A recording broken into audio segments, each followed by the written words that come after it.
दोस्तों, आज का हमारा टॉपिक है जल व दर्पण प्रतिबिंब। जल प्रतिबिंब कैसे बनता है और दर्पण प्रतिबिंब कैसे बनता है। दो बातें आपको याद रखनी है, एक जल की और एक दर्पण की। जल में क्या होता है बच्चों, इसमें ऊपर वाली साइड नीचे की ओर आ जाती है और नीचे वाली साइड ऊपर की ओर दिखाई देती है। दर्पण में इसमें बाईं साइड दाईं ओर चली जाती है और दाईं साइड बाईं ओर चली जाती है। बस इतनी सी बातें आपको याद रखनी है। आपसे क्वेश्चन किस तरह से पूछा जाता है, आपको किसी भी तरह का कुछ भी लिखा हुआ दे देंगे और आपसे कहेंगे इसका जल प्रतिबिंब और दर्पण प्रतिबिंब बतलाइए। या जल पूछ लेंगे या दर्पण पूछ लेंगे। जैसे ये दे दिया आपको लिखा हुआ, इसका भी पूछ सकते हैं। ये दे दिया, इसका पूछ लेंगे। भारी वर्ड भी दे सकते हैं और ये भी दे सकते हैं, ये भी दे सकते हैं, कुछ भी दे सकते हैं बच्चों। किसी भी तरह का चिन्ह दे सकते हैं या किसी भी तरह का कोई भी नाम लिखा हुआ दे सकते हैं। आपसे पूछा जाएगा इसका जल प्रतिबिंब या पूछा जाएगा दर्पण प्रतिबिंब बतलाइए। तो घबराने की ज़रूरत नहीं है दोस्तों, बहुत ईजी चैप्टर है। इससे लगभग तुम्हारे एग्ज़ाम में 4 से 5 क्वेश्चन पूछे जाते हैं जो तुम्हारे लिए बहुत इंपॉर्टेंट रखते हैं। अब यहाँ पर हम देखेंगे इसका कि एक छोटी सी ट्रिक है बच्चों, और कुछ नहीं है। मैंने आपको बताया था जल प्रतिबिंब में हम क्या करेंगे, इसमें ऊपर वाली साइड नीचे की ओर आ जाती है और नीचे वाली साइड ऊपर की ओर दिखाई देती है। जैसे सपोज दैट बच्चों, आपके एग्जाम में ये लिखा हुआ है 786, ठीक है ना। आपसे पूछा गया है इसका दर्पण प्रतिबिंब बतलाइए। क्या बतलाइए? दर्पण प्रतिबिंब बतलाइए।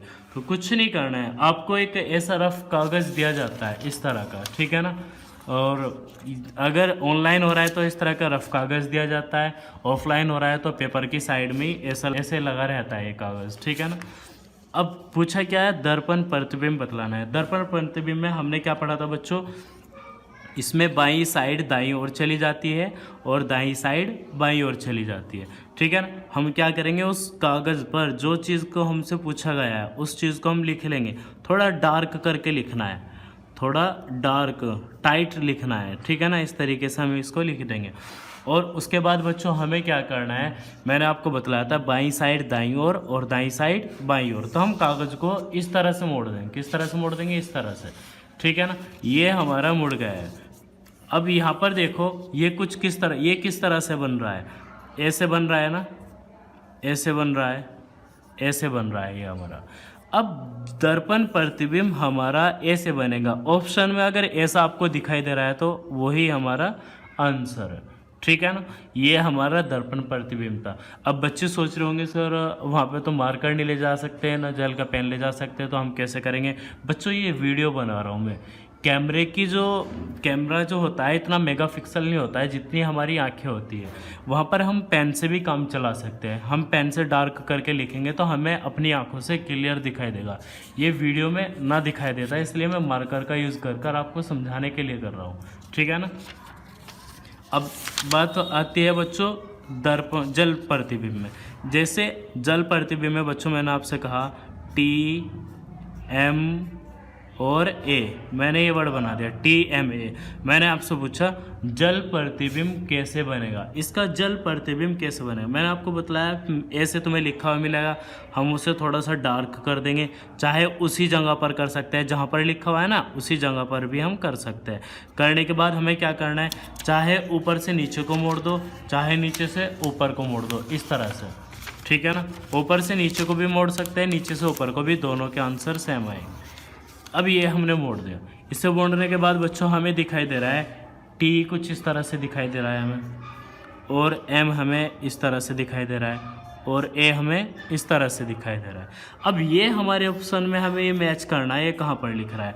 Option A B C D इस तरह से ऑप्शन दिए जाते हैं आपको, उसमें हमें मैच करना है। ये B पर लिख रहा है तो B हमारा सही है, D पर लिख रहा है तो D हमारा सही है। बस इतनी सी बात थी बच्चों इस चैप्टर में, और कुछ नहीं है। जैसे पेपर में इस तरह से लिखा हुआ आता है AMLT। अब बच्चों यहाँ पर तुम्हें ऑप्शन दे देते हैं A B C D E भी हो सकता है, ठीक है ना। उसमें बहुत सारे अलग अलग तरह से लिखा हुआ होगा। हम क्या करेंगे, पेपर में उसे ही डार्क कर देंगे। कुछ इस तरह से हम उसको डार्क कर देंगे। डार्क करने के बाद हम उसको ऐसे ऊपर को करेंगे, देखो ऐसे ऊपर को करेंगे तो ये हमें दिख रहा है, किस तरह से दिख रहा है, कुछ इस तरह से दिख रहा है। देखो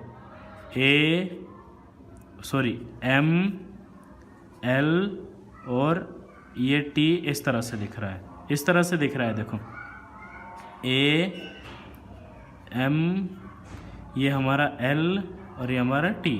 जिस ऑप्शन में भी ये दिखाई देगा आपको वही हमारा आंसर सही है, ठीक है ना। मैंने ऐसे ही बना रखी है, आप भी अपने नोट्स ऐसे बना सकते हैं याद रखने के लिए। ऐसे बनाने के बाद मैंने इसको ब्लेड से कट कर रखा है और उसको डार्क करने के बाद मुझे अलग ऐसे दिखाई देता है, ठीक है ना। और ऐसे